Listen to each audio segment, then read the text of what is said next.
ഇനി 5ാമത്തെ പോയിന്റാണ് വിശ്വസ്തരായ ആൾക്കാർ കൂടെ നിർത്തുക. അതായത് നമ്മളെ ജഡ്ജ് ചെയ്യാത്ത ഒരാൾ, നമ്മുടെ ഫ്രണ്ട്സ് എന്ന് പറഞ്ഞു കഴിഞ്ഞാൽ ഇപ്പം നമുക്കൊരു ലൈഫിൽ ട്രാജഡി സംഭവിച്ചു.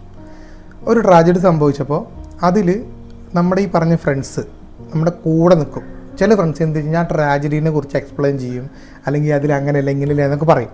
അതിന് പകരം നമ്മൾ ഈ വിഷമത്തിൽ നിൽക്കുന്ന സമയത്ത് നമ്മൾ ഇരുന്ന് തള്ളി മറിക്കും. അതായത് കുറേ കാര്യങ്ങൾ പറയും, ഷെയർ ചെയ്യേണ്ടത് അങ്ങനെയാണ് ഇങ്ങനെയാണെന്നൊക്കെ എക്സ്പ്ലെയിൻ ചെയ്യും. ഇപ്പോഴൊക്കെ ഈ ഫ്രണ്ടിന് ദേഷ്യം വരും. എന്നിരുന്നാൽ പോലും ആ ഫ്രണ്ട് കേട്ടിരിക്കും, ആ ഓക്കെ നീ പറ.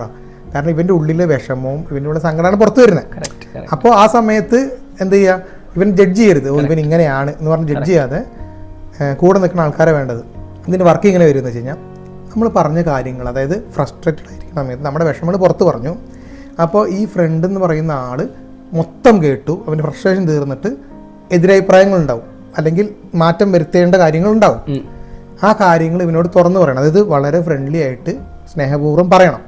അപ്പോഴും ഈ ഞാൻ ദേഷ്യപ്പെടും. ആ ദേഷ്യം ക്ഷമിച്ചിട്ട് അവൻ ദേഷ്യപ്പെടും എന്ന് ക്ഷമിച്ചിട്ട് വീണ്ടും അവന് വേണ്ടി ടൈം സ്പെൻഡ് ചെയ്യുന്ന ആൾക്കാരാണ് ഈ വിശ്വസ്തരായ ആൾക്കാർ.